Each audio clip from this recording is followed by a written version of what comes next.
Good evening. I'm Deborah Allen, and I'm the Vice President of Speak Up Newport. I want to welcome you all here. Thank you. Okay. And we have a few dignitaries in the audience that I want to acknowledge. One is, of course, our Mayor, Diane Dixon. Former Mayor John Heffernan. I saw John, I know he's here. Former Mayor Rush Hill. Former Mayor Evelyn Hart. Citizen of the Year, Paul Watkins. Library Board member, Robin Grant. Arts Commissioner, Caroline Logan. Harbor Commissioner, Joe Stapleton. PB&R Commissioner, Marie Marston. Is there? Paul Blank, Harbor Commissioner. Yes, I'm sorry I didn't see you, Paul. Okay, is there anybody else in the audience who's important that I didn't? No. Okay. Okay, enough of that. Next, I will introduce Kathy Harrison, who's one of our board members and also a former Arts Commission chairman, to talk about our scholarship program. The Speak Up Newport Scholarship Program is something we're very, very proud of. It's what a lot of the money that you give us goes to, and Kathy will tell you what we're doing with it. I was very pleased to be part of the scholarship committee and have been for many years, and along with Marie Marston, Kay Walker, and Rhonda Watkins. And reading these applications is a real eye-opener, I have to tell you. I can remember when playing a little tennis, getting good grades, maybe being in a social club, and part of the pep squad was about all it took. Not so much anymore. So can I invite you to come up, and I will give you a little bit of a background on these people, all of the four of you. Maybe Newport Harbor here and CDM here.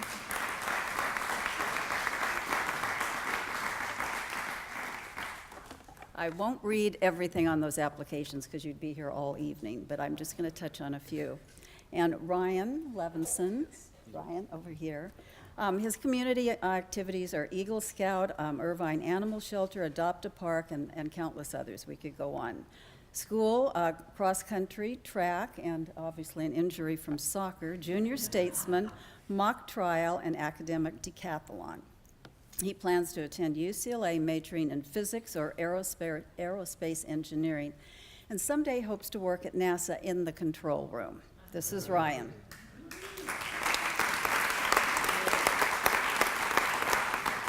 And Sean Farhat over here, his community activities are Mayor's Council, the ENC, church youth groups, Newport Beach Library summer reading programs, schools, speech and debate team, Human Relations Council, tutoring computer science. And he's going to attend UC Berkeley and major in electrical engineering and computer science, and would like to start a startup company. And we wish him luck with that one. Cooper Hendricks, there you are, Community Boy Scout, Junior Scout Master, National League of Young Men, Newport Beach Mayor's Council. Again, there are many, many more.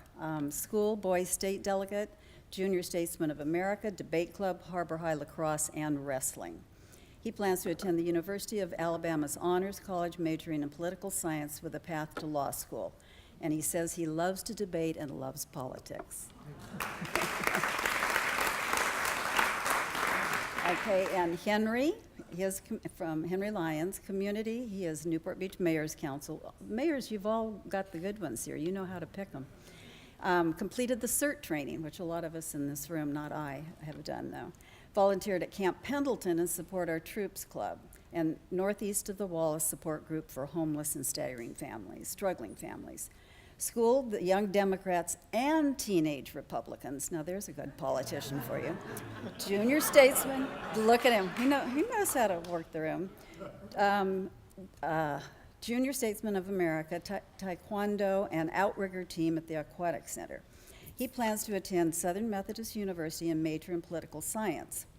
He hopes to pursue a career in government, possibly the CIA, Foreign Service, or the National Security Agency. These are, as you can see, these are lofty goals, and I think our future is in good hands with these young people, and we are very proud to honor them tonight. Thanks, guys. Thank you.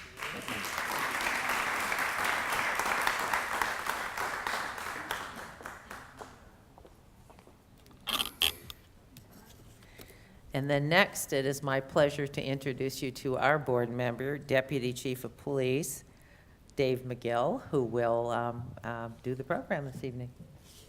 Thank you, everybody. Thank you. We're going to have hopefully a lot of fun. For those that don't know me, I am not the chief. This is how it's going to work today. We're going to get a lot of laughs out of this thing, right? There's some security guards out there. They're not for the audience and not for terrorists or anything. They're for us to make sure we don't hurt each other. Right? We're gonna have fun here tonight. Yeah. So there's a big game tonight. So we'll get updates. So for those that are basketball fans, we'll get updates if you care, if it's working. We'll have our esteemed colleague take care of that. So just to let you know how this is going to go tonight, I've got a series of questions, and we're going to flow pretty easily back and forth. I have to be careful, of course, as I am at will, which means he can fire me anytime. So I got to be real careful about what I ask, but he told me I could ask anything, and so I'm going to ask everything. I told you we're gonna have some fun tonight, right? We will.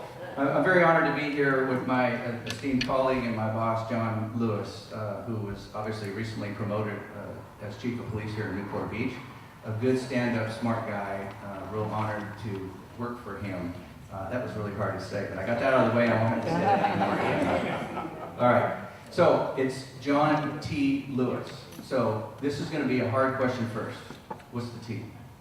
Thomas, that's pretty easy, right? Thomas. Okay, See? good one. We're batting 100. All Well, right. and see, you know, my first name's John, and that's just it, J-O-N, right? And so I kind of the running joke with my family was I thought, well, you know, maybe my parents weren't expecting a rocket scientist, right? I had 3 letters. Through at least, you know, 2nd grade being able to put my name on my paper. So I think my expectations were maybe set a little bit low on my parents. All right, so we'll start off, you know, folks really want to know about you, so we'll start out with you and your childhood here. If you could tell us, were you born? You were born, right? No, really, tell us about where you grew up and what your childhood was like. Well, I was actually born in East Los Angeles. If you tell people that, they think I'm kidding, right? White Memorial Hospital is where my mom's doctor was at, so it's community's changed quite a bit, I think, since maybe not since I was born there. But no, I didn't grow up in a traditional law enforcement family. I grew up. Both my parents are teachers. My mom spent 30+ years in the classroom, and my dad was a teacher as well, and he went the administrative route and ended up being a highly regarded principal up in East Whittier. So I didn't come from the law enforcement background really at all. In fact, none of my family are involved in law enforcement. I mean, if you know about David's background, you talk about the traditional law enforcement family. I mean, his folks are legends in our business, you know. And my path was completely different. In fact, it was one that as I grew up, I always thought, gosh, this is something I'd really be interested in doing. I don't think my parents really ever embraced that too much, you know. I think law enforcement was something that was very, very foreign to them. But something that was not foreign to them was service, and it's helping people and caring and believing in something that's bigger than yourself was what I grew up around. And so, while they chose that path in the classroom, you know, I found mine here in law enforcement. So I grew up in Orange County. I went to Long Beach State, and I should back up before that. I have a brother, and my brother's hilarious. He's 2 years younger than me, right? But I call him my big little brother. And if you ever see this guy, I'm a run on the litter. My dad's 6'4", my brother's 6'5". So my big little brother is a couple years younger than me. If you ever see him, you know what I mean. And there was a point in my life where I couldn't bully my big little brother anymore because he could kick my butt. Probably still can. But I went to college locally, and I was able to find a part-time job working here in 1991, and it's been a heck of a ride, and I've been here ever since. All right, so born in East LA. Okay, our ages are a little bit different. I was actually on patrol in East LA when he was born, so I remember that actually. So what was it then that drew you to the law enforcement career, since your folks weren't part of that and it wasn't in your family genes, so to speak? What drew you? What was the impetus for you to kind of come this way? Well, actually, I really wanted to be a firefighter. Right? I mean, isn't that the truth? The police department was hired. You know, we're going to be honest here right now. I'm just kidding.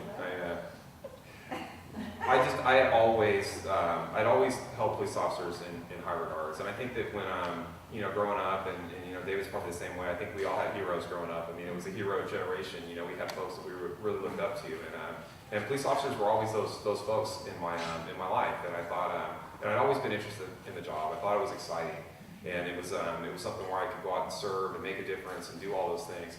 And I ended up taking criminal justice courses in college, and I was fascinated by the subject. It was just I found my calling. I really had when it came to police work. And so, you know, they say that, hey, find something you love and you never work a day in your life, and that's been me, and I think that's been David too. I mean, this job is like none other. It is something that is part of you. It's something that you're fully invested in, and that's been me. You know, and I've been grateful, and it really has. It started off with an interest, and you know, you just kind of follow your passion, and here I am all these years later. All right, very good. And by the way, when we get toward the end, we'll certainly open it up for questions for those of you that want to ask the chief questions. You talked about being a cadet, and we have some young folks here. What exactly is a cadet, or what's an explorer? What are the youth programs that the department offers, and how do you get into that stuff? And if you can, tell us about your little stint as a cadet. What were you doing, and what's it all about? It's kind of funny. I was lucky. I was going to Long Beach State at the time, and they had one of those career fairs. And it's kind of funny because this is the only time that the Newport Beach Police Department had a recruiting table set up there. So I don't know if it's a good or a bad thing. But I walked by between classes, and you know, one of our background investigators at the time. And if you ever knew this gentleman, his name's Ron Ballerkamp.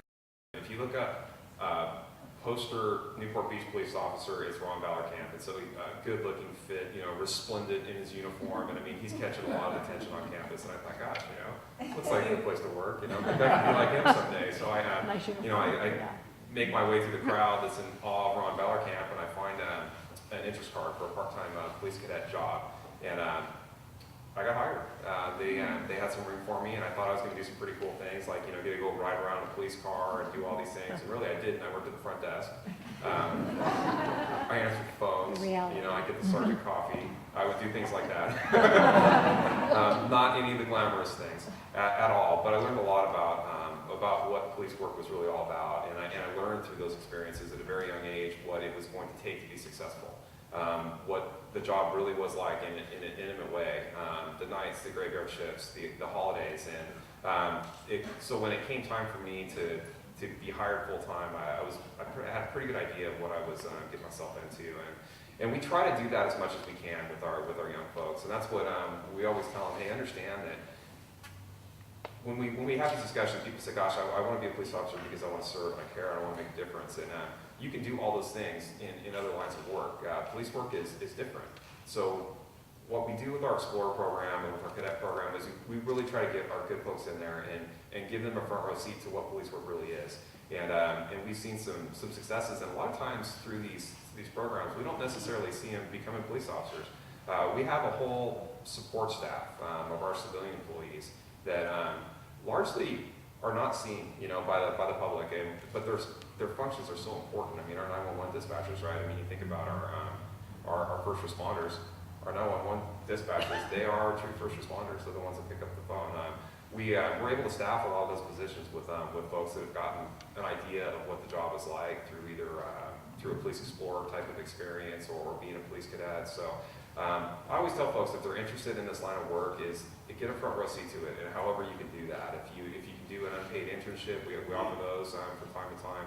If you can get hired as a part-time job, absolutely, but find out a way to get involved and understand if it's going to be something that's going to be for you. So our Police Cadet program is something we've been really proud of for a number of years, and our Police Explorer post is incredible. It's one of the best in the nation as far as I'm concerned.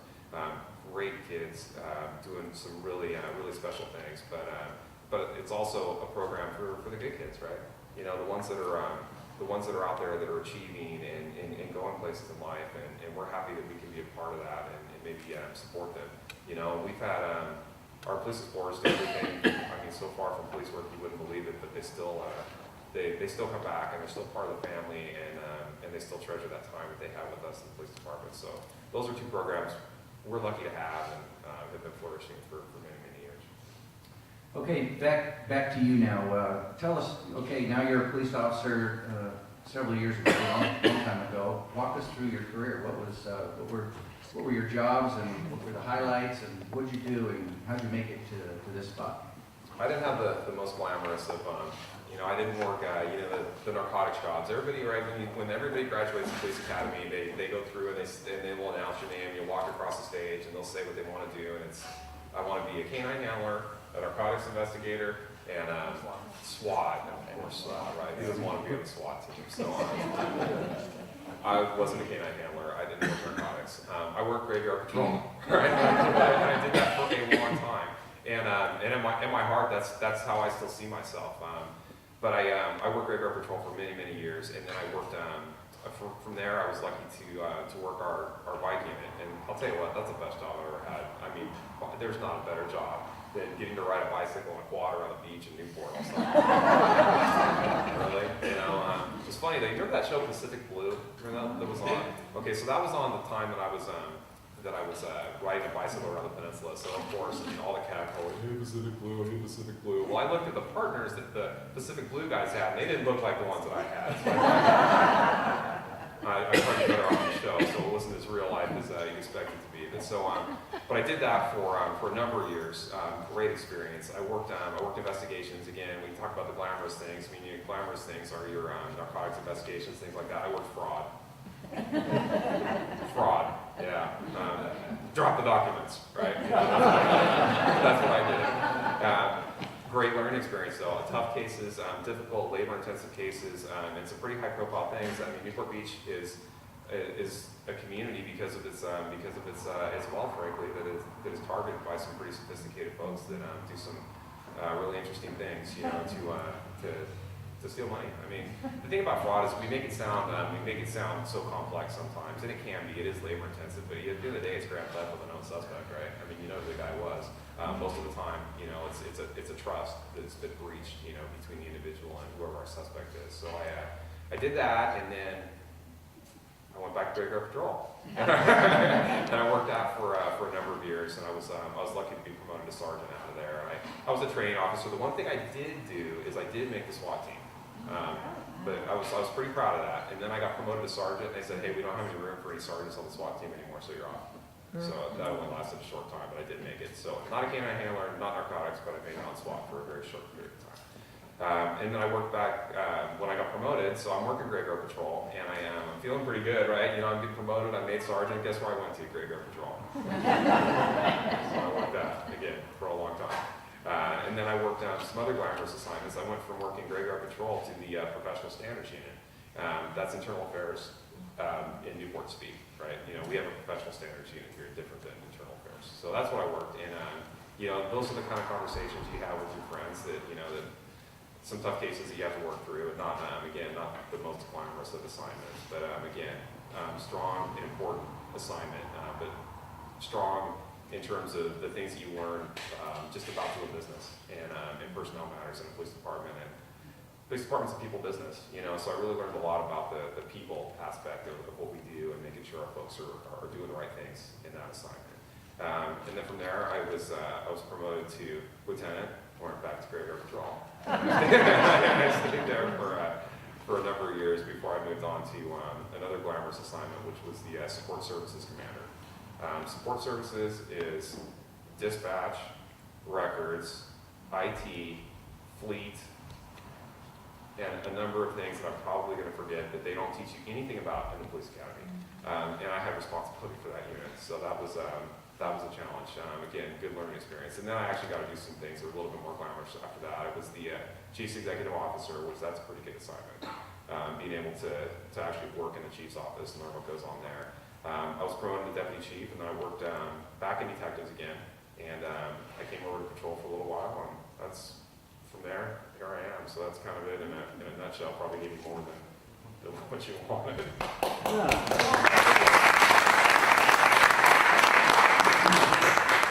Okay, maybe we can arm wrestle for the job. 2 out of 3. 2 out of 3? You're gonna win. You know, okay, we're not gonna run a foot race, okay? Because I can't beat him. So maybe arm wrestling we're better off. So things change in time, and policing is like any other career. It changes through a variety of reasons in time. And so take us then, from your perspective, what has been the most significant changes in the law enforcement world from the time you came on till today, if you can, for the audience?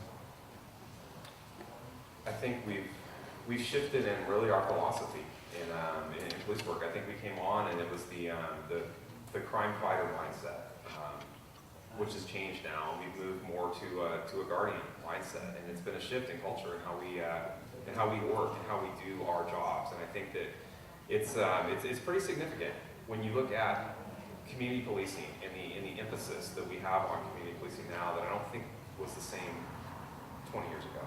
I think we were starting to understand the promise in community policing, but I don't think that we really had invested in it in the way that we are today, particularly in this police department. And I think that we've seen the benefits of really having embraced community policing. And I think that community policing, when it first started, you talk about a community policing unit or being community engaged. And the idea for us is I want our officers not to think of themselves as a unit or a program. I want them to think of themselves as we are the community. And that's the difference in law enforcement now. I think that law enforcement, when we came on, was very insular. Cops would hang around with cops. And there was a distance in a lot of communities. And I think that the mindset's changed, and community policing is really where we've shifted that mindset too, which I think is a great thing. I really do. And I think that because of this, there are very meaningful results that happen. One is going to be crime, right? I mean, because that's what we're here to do at the end of the day, right? Is to make sure that our job is public safety. But I think we understand now that we can't do that necessarily alone. And then when we really truly have, and we're invested in our community, then there's a force multiplier out there. It's you folks that helps us do our jobs significantly better. But there's also the meaning part. And I think when you look at the individuals that we're bringing in to law enforcement now, their mindset has changed a little bit too. I looked at this as being something that this is my job and this is what I'm going to do for 30 years. And I think that when you see our young folks that are coming on the job now, I don't know that they necessarily see their futures that way. I mean, they're a little bit more guided by what their interests are. And you'll see someone maybe do a career for 5 years and then do something radically different. And I think what I've seen is it's about meaning. You know, meaning really is the new money now. And so community policing provides that meaning for us as police officers to really understand what we do and how important it is and how it matters when you have that connection and you can see what really the fruits of your labors are. Sometimes you don't always see that if you're just working graveyard patrol and you're handling one call, handling the next call, and then going home. But when you have that connection, that engagement, that we are the community mindset really provides that meaning for our folks. And I think that's where I've really seen the shift over the years. Okay, so folks turn on the TV every night, if you do that, or on your computers to watch the news and stuff, and invariably you'll see an article or a segment on something happening across the country with law enforcement, usually negative. So the question then would be, what are the biggest challenges facing law enforcement today, in your view, based on what's happening across the country? It's trust at the end of the day. I mean, it really is trust. You look at, we spent a lot of time, and there's been a lot said about the President's 21st Century Policing Report and the pillars and the subject matter that was contained in that report. And when you look at that report and you take all of the, and there's a lot of things in there that frankly that we've been doing for many years in California, and particularly in Newport Beach, but it's really about trust and it's about community policing. And I think that has to be the center of the bullseye in everything that we are doing as a police department, and it's not something that can happen in some communities overnight. It's something that needs to be a part of everything that we do. We talk about things like transparency. That's part of trust. I want to tell people what we're doing because we're doing work. And I think that when people understand that, and they see what we're doing, it fosters that trust. And we do a good job of that in Newport Beach. I think we understand that. But we can never let our foot off the gas when it comes to trust, because I will submit to you, and not knowing and not being there for some of these high-profile incidents that have happened recently, and we all know what they are. It's the trust factor is what I always keep coming back to. You know, I think there was a breakdown somewhere, that those folks that were being served by those agencies were questioning what they were doing, didn't trust them anymore, and I think that started to assume some things that probably weren't true, and we know weren't true based on sometimes we'd see a media report and we'd see the actual facts come out later, and you'd have some bad things that happen in communities, and some communities with suffered some significant pain, you know, because of that. So for me, it's all about trust, and it has to be something that we do daily in everything we do by every officer that we have doing our job. All right, we'll take a quick commercial here. Do we have an update? Warriors 8, Cavaliers 21. Wow, Warriors 8, Cavaliers 21. All right, thank you. All right, moving on. Let's talk about a couple of significant issues of late in Newport Beach. In fact, a couple of nights ago, the mayor, in her community meeting, it was one of the topics, homelessness. From your perspective, talk about not only what you see as if there is a homeless issue, if there is one in Newport Beach, but what's the police department's role in that, and what's your direction to the officers in terms of how we deal with that? That's something we've evolved with in terms of how we're helping with the homeless issue in all of our communities. And this is a problem that we've learned, and this is something that research has guided us with in terms of getting these people off the street. It's arresting our way out of this problem is something that was a tactic that we would use. I remember being a rookie police officer, and the solution was for homeless individual that was sleeping somewhere that they shouldn't have been. We arrested for trespassing. And, well, have I solved the problem? Maybe I've solved the problem for that individual location right there, but it's a misdemeanor. They're out in a few hours, and now it's somebody else's problem. So what we've approached this differently. We have to understand that these are people and not a problem, frankly. And we have to understand that what will solve this problem is permanent supportive housing. That's it. And we are dealing with a challenging population. We are dealing with typically drug addicted, mental health, serious medical conditions from a lot of these folks. Very vulnerable, very difficult population to deal with. So we have to, and what we've been seeing solid results from with our homeless community is when we approach it from a holistic standpoint. When we look at this person as an individual, and what we find is that if we can get them into permanent supportive housing with some wraparound services tailored for that individual's needs, we have a pretty good success rate in actually getting them off the street. And that's where we want to be. And that's the way we approach it now. Very different from the short-sighted approach that we used to take in the past. And it requires a lot of patience. And there are times where we just cannot get individuals to take that step. But we talk about the starfish, right? And throwing them in the ocean. Are we making a difference here? Well, yeah, we're making a difference for that one starfish, right? And that's what we're trying to do.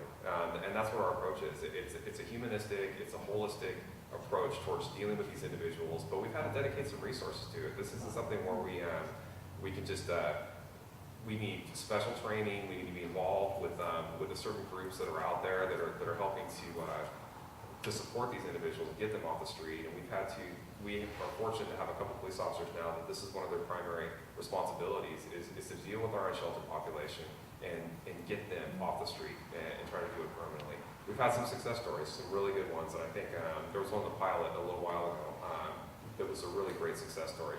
That was a lot of work that went into that for many, many weeks to try to get that to actually happen. So it's frustrating sometimes. It's a difficult endeavor, but it's a worthwhile one, and it's one that we expect to see the best results from. Okay, one other topic that has waned in the last several weeks, but it certainly was hot and heavy over a period of time in the last several months, and it still continues to be a problem in our community. And talk to us about coyotes. Coyotes. Oh, boy. Well, there's two sides to the coyote issue, isn't there? And the police department is in the middle of that when it comes to it.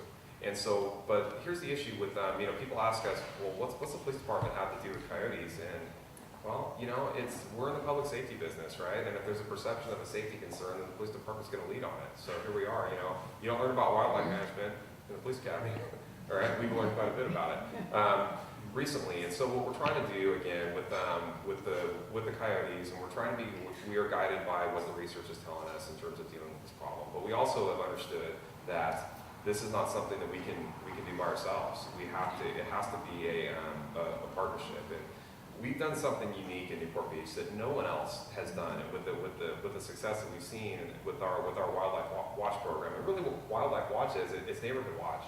It's we know that there are certain areas that are going to be impacted by coyotes. And so again, I talked about the force multiplier and a community component to everything that we do. This is a perfect example of it, where we bring folks in.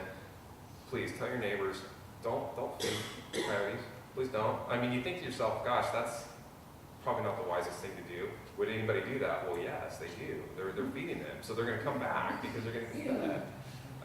Those are the things that we can help each other out as neighbors doing it. There's certain tactics and techniques that we can do to help manage this problem. Now, we do that, and then we find the aggressive ones, and we trap and eradicate. And so it's a balanced approach towards trying to manage these coyotes in our neighborhoods. And we've done some pretty unique things that really speak to Newport Beach and how we get problems solved. I mean, we've sat down and we've had meetings, and we've all put our heads together and said, look, how can we do this better? How can I, as a police department, help you in your neighborhoods?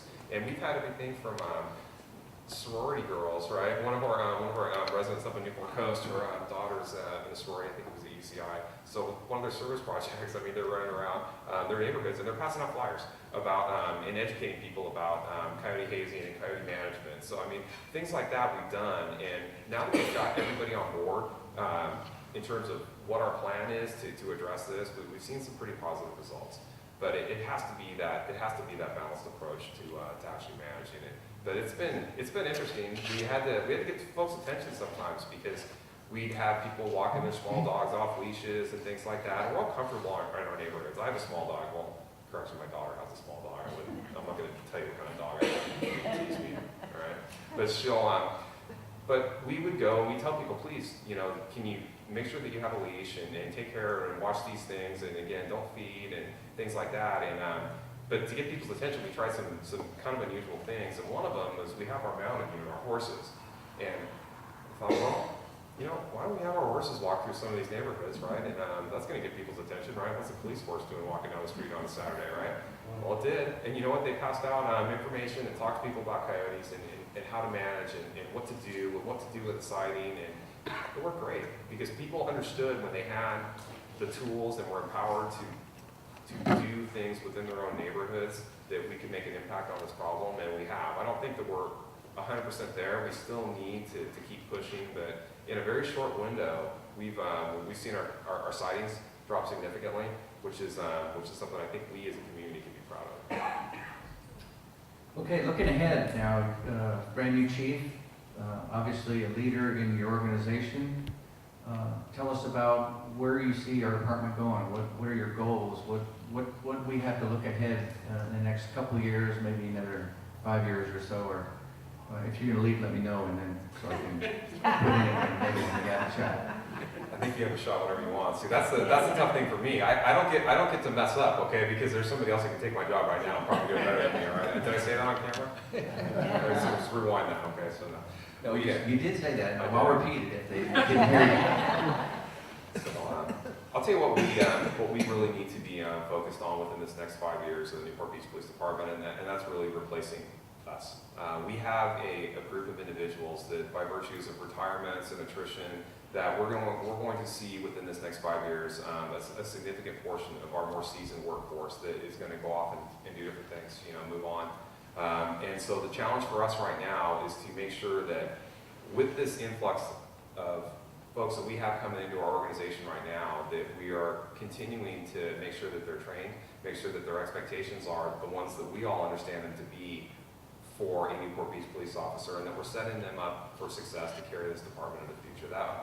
That is what our focus has to be, because we're going to see folks that have been around for a significant period of time, are already starting to see it, move on. And our police department is going to be really run by the ones that are working graveyard patrol right now in 5 years. So our people need to be our focus, and that's what a police department is at the end of the day. Is we don't manufacture anything, we don't sell anything. We are a people business. 80+% of our budget is spent on people. We are a service, and so our people over these next 5 years is really where our focus needs to be. I mean, it always needs to be there, but in particular, making sure that they are capable and that they're equipped and that they're ready to take over for us, because we'll be gone, and maybe you'll invite me over to your house. You know, we can tell stories about the way things were, right? Sure. All right, put you on the spot a little bit, not that I haven't already throughout the night, but tell us, or tell the audience, tell the community something about you that nobody knows, or very few people know, and that you're willing to talk about anyways. All right, I'm gonna regret saying this. I'm a football fan. I love the Raiders. The Raiders are and you know, saying that in Newport Beach, you might as well drum me out of here.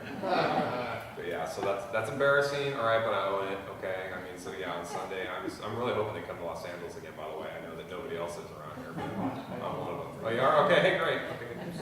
All right, no, I'm not alone then. I generally am. Okay. Well, the Rams are coming. That's not good enough.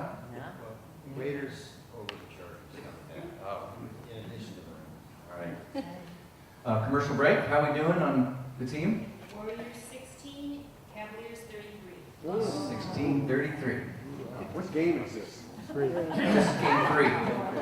And it's the Warriors are up 2-0. And they're in wherever that is. Cleveland. Back there. Yeah. Not that I'm a fan or anything. Some people are. I thought you might like that. All right, let's put on your thinking cap and imagination, and where, in terms of the profession, the law enforcement profession, where are we going in the future, in the next decade or so? What does the future law enforcement profession look like, and how does that relate to Newport Beach? I think I'll go back to the expectations for our people, and they're going to continue to continue to rise. What we have, we look at, these are the things that keep me up at night. I mean, I look at what the expectations for a police officer was when I started are so much different now than what we expect of our folks coming in. And it's going to continue to rise with everything that we see around us now. And we look at what our expectations are for our police officers. Well, we expect them to be brave. We expect them to be physically fit. We expect them to be tech savvy, and probably more so than tech savvy. I mean, we expect them to be experts, because that's what our criminals are doing now. We expect them to be experts in the law. We expect them to be able to be educated in mental health issues and be able to respond in crisis intervention types of situations, and do all that capably, and do that for a long period of time in this career. And we have to understand that sometimes those expectations may not seem realistic. How do you get a individual to do all that? Or maybe it's not realistic. It's not that it's fair to expect that of a police officer, but that's the world we live in. And we have to make sure that we are doing everything we can for our folks to meet those expectations, because whether or not I think it's fair that all is expected out of this individual police officer that wasn't expected of me, doesn't change the fact that that's what our community expects. That's what we expect nationally in this country of our police officers. So that's going to continue to evolve, and we have to evolve with that standard. And we have to understand, as law enforcement, as traditional industry that we're in, it is always changing, and we have to be nimble enough and be open-minded enough to understand that we have to change with it, and we have to get better, and we have to understand that things are moving at a speed that they just weren't when we first started this job 20 years ago, and making sure that our folks are able to do their jobs and continue to do the good work that they do. it's fast, and it just keeps getting faster.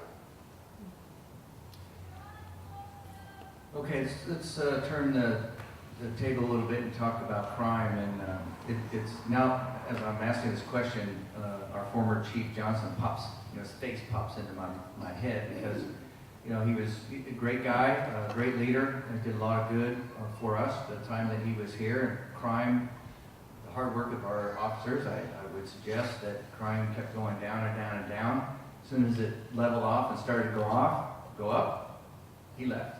How's that work for us, huh? What the heck? So, and there's reasons for that. And, Chief Johnson talked about it, and Chief Lewis continues to talk about the early release, the prisoner release, and stuff about these bad guys getting out and us having the inability to get them secured in a detention facility for any length of time. So the question is, where are we now? We've had several years of steady crime decrease. We had an increase for the first time in, forever last year, and it just killed us. It hurt us bad in terms of our psyche. We got down on ourselves, and we really doubled up and tried to do better. So where are we now in this last year or so? How do we look in the crime front? Well, as of today, 5.5% is what we're up. It's a small number, and I think that we got to 8.3 last month. So our rate of increase is decreasing. So that's a good thing. Crime numbers, we have to pay attention to them because they guide the efficient use of our resources, and we want to make sure that we're paying attention to these numbers so we can tell our officers, hey, when you leave the police station, I want you to turn left or turn right to where the most efficient use of your time is going to be. 5.5%, we don't want to ever have a crime increase, but our violent crime is actually 2% down as of today, 2 and some change down. So that's a good thing. In Newport Beach, we have a small numbers issue. I mean, we don't have hundreds of homicides a year. So if we have 2 homicides this year, we're looking at a 200% increase. We have to keep these things in perspective. So I think now, when we're looking at a 5% increase about coming through midway this year, I think is reasonable in light of what is going on around us right now. Particularly when we see jurisdictions around us right now that are experiencing double-digit increases again after another year of double-digit increases. So I think our folks are doing a really good job with all the challenges that are facing them right now. And I think that there's a lot to be said, or there's a lot said about Prop 47 and about AB 109 that are out there, and there's arguments on both sides of the equation. To me, just approaching it from a number standpoint, with these initiatives in California right now, crime is up. Throughout the rest of the nation, crime is down. So to me, what do the numbers tell us? And that has to guide my thought process when we argue whether or not these are being effective or they're reaching the intent that was proposed when they started with these initiatives. That being said, our city understands the importance of proactive police work, of having boots on the streets out there fighting crime, and we've been fortunate that we've seen our numbers rise over the past couple of years. We have a crime suppression unit that specifically deals with these types of chronic repeat offenders that we're seeing in greater volume on our streets, and we've also recently added our Peninsula Enforcement Team where we're dealing with our quality of life things. So we've got the crime piece, but we're also really paying attention to quality of life, and that's through the support of our council and through the support of our community. We're able to do those things. I think 5% is not what I want to see. We don't ever want to see a crime increase, but it's a small number increase, and so we're going to keep hammering, and try to bring those numbers down. And we still got half a year to go, so I think we can do it. And you talked a little bit about a part of our crime fighting has to do with boots on the ground, is what we call it. Cops on the street and cops on the dots. Where is the crime occurring? Do we have enough police officers in terms of our deployment? Where are we in the organization? How are we? Do we need spots to fill? Explain that. Are we fully charged, ready to go, or are we short a couple folks? We're short a couple folks right now. We have the ability to. We have our staffing level, but we have authorization to go over that staffing level. So we don't ever want to be in a position of where we have a qualified individual, someone we believe is going to be a good Newport Beach police officer. I don't ever want to turn that person away because I think those people are special and I think they're rare. when you're looking for an individual who's going to try to meet all those expectations I talked about earlier. But we have to keep up with attrition, and we are still, with the automatic, we're still keeping up with attrition. We're, with retirements, we also, when everybody contracted a few years back, we went on a hiring freeze, and when you do that in law enforcement, it's difficult, and it takes many years to recover from that, because our background processes are labor intensive, they are long, and it takes much longer to hire police officers, particularly when you're focused on quality, to fill those numbers. So we're still feeling the effects of that.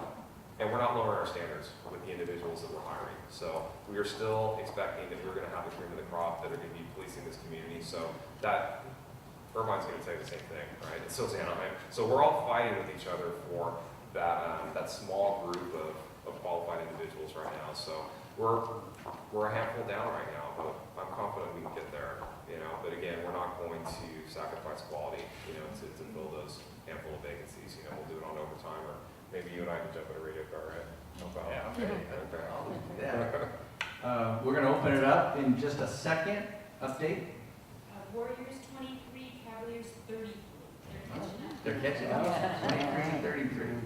Okay, I will get up and provide a microphone if anybody has a question. Somebody pop a hand up over here first. Chief, one of the top Hold on a three- second. Hold on. Chief, thanks for being here. And I'm a races member, by the way, I appreciate it.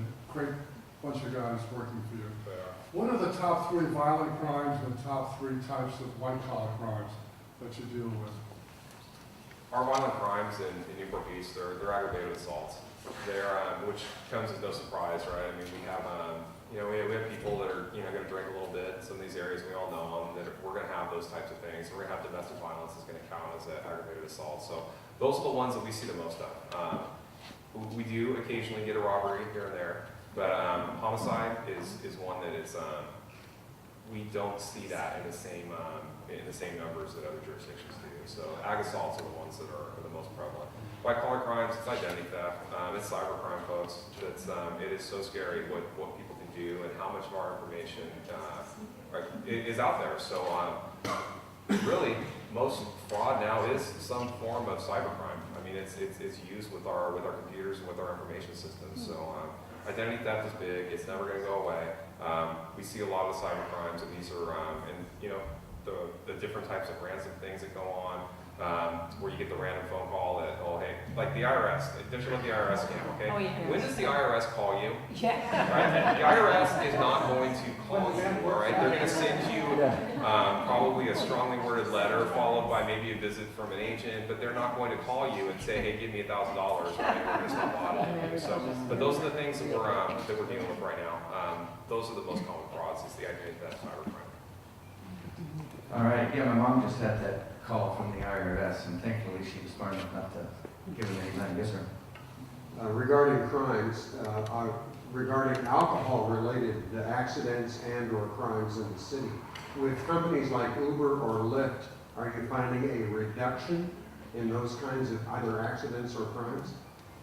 This is a difficult one to quantify, and it's interesting. We were just talking about this at our last crime meeting, because anecdotally, when you get out there on a Saturday night and you see the amount of ride-sharing companies that are out there, you think, well, gosh, this has to be helping. Well, the fact is, we're still arresting drunk drivers night after night after night in the same locations and with very high blood alcohol contents.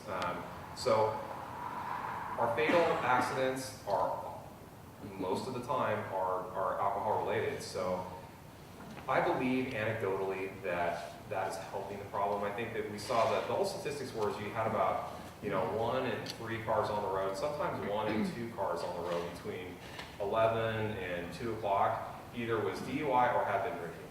So about 1 out of 2 cars, right? That's a lot. I think now all those individuals don't necessarily crash.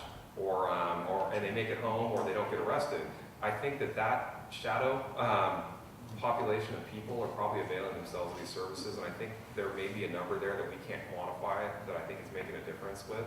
I hope it is. I really do. And what I am seeing and what I'm encouraged with is that our kids are availing themselves of these.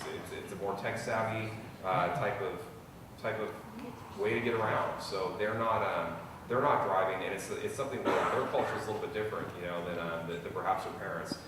They'll jump in a cab or they'll jump in Uber and get themselves around, and that's how they do it. And I think they do that a little bit better than the previous generation. Let me get you first, and then George, I'll get you. Just a couple more here. Yes, ma'am. Yes, hi. Welcome to. I just wondered, with the 549 some apartment buildings right by you going up within the next year, there might be, what, 1,000 or more cars coming onto the streets. How, right now, Jamboree is crowded at certain times, work times. What's going to happen? Will that impede your work, that you can't even get out on the street with all the car backup, the huge increase, and not to mention the 26-story townhomes that are going up to condos?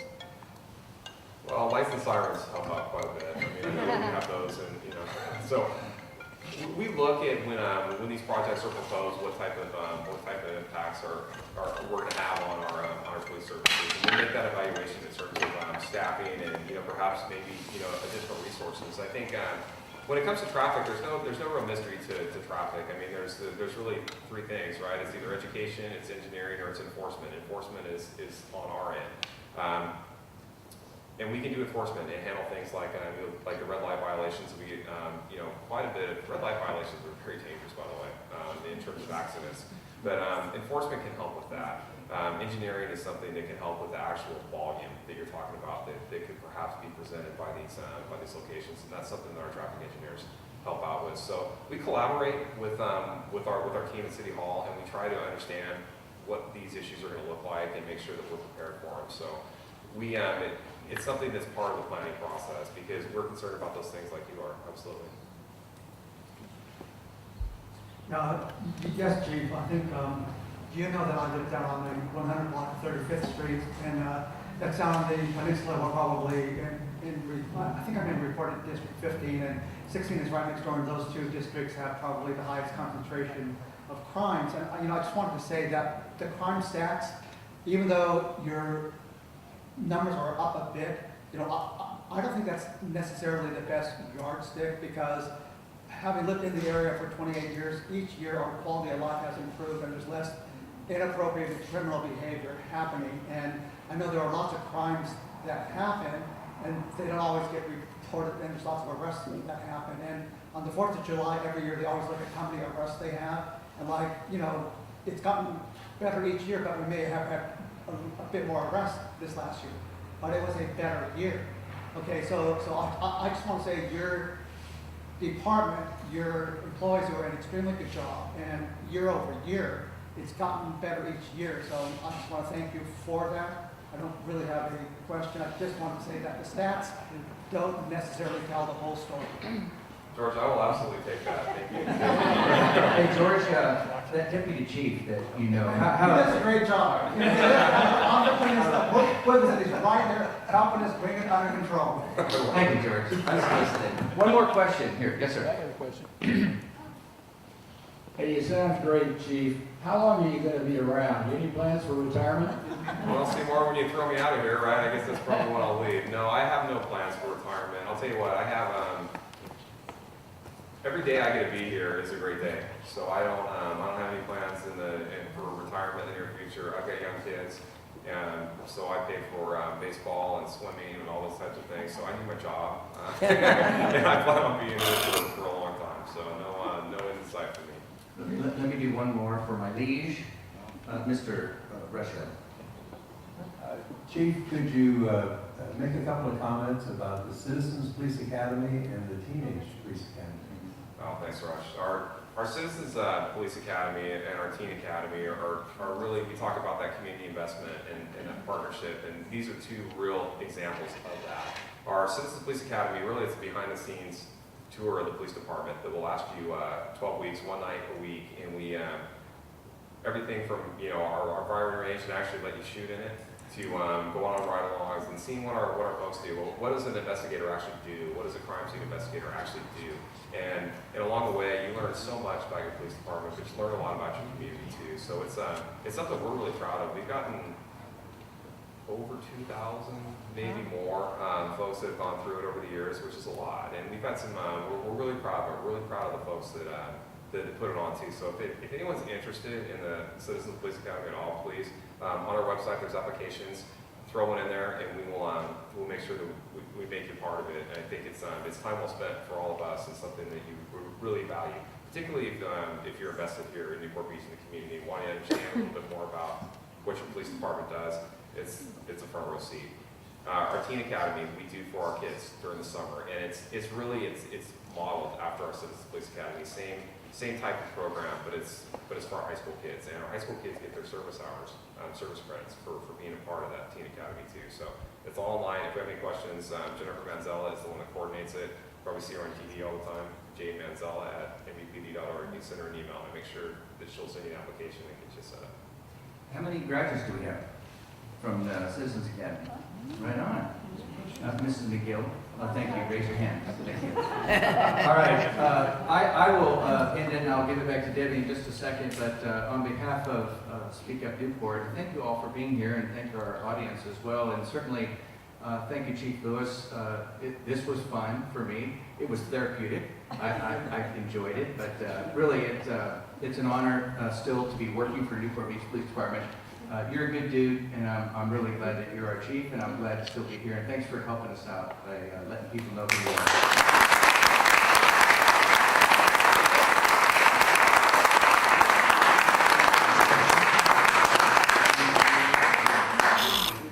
Thank you very much, Chief Lewis, and thank you very much, Deputy Chief McGill. That was very, very enlightening.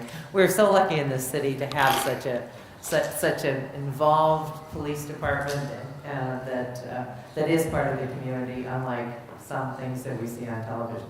Anyway, thank you all for coming.